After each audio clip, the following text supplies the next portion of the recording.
Bonjour à tous et bienvenue sur ma chaîne. Aujourd'hui, nous allons explorer le mythe fascinant du poète maudit à travers l'une de ses figures emblématiques, Arthur Rimbaud.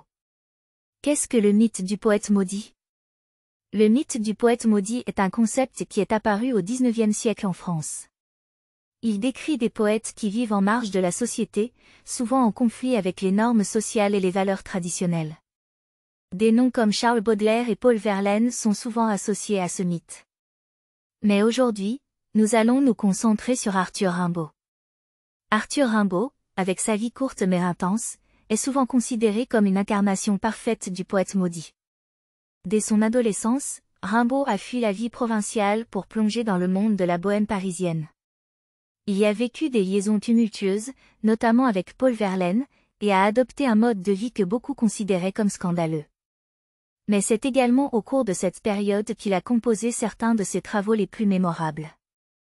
La notion de « malédiction » implique une dualité, celle de la malédiction et du génie.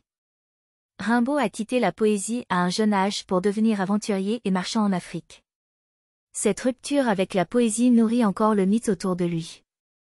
Mais il y a aussi des aspects plus sombres dans la vie de Rimbaud, notamment son addiction à l'absinthe, un alcool alors très populaire mais également très dangereux. L'absinthe était connue pour ses effets hallucinogènes et a été interdite dans plusieurs pays en raison de ses dangers pour la santé mentale. Rimbaud est mort à l'âge de 37 ans d'un cancer des os, dans d'atroces souffrances. Ce décès prématuré et douloureux contribue également au mythe du poète maudit qui entoure sa figure.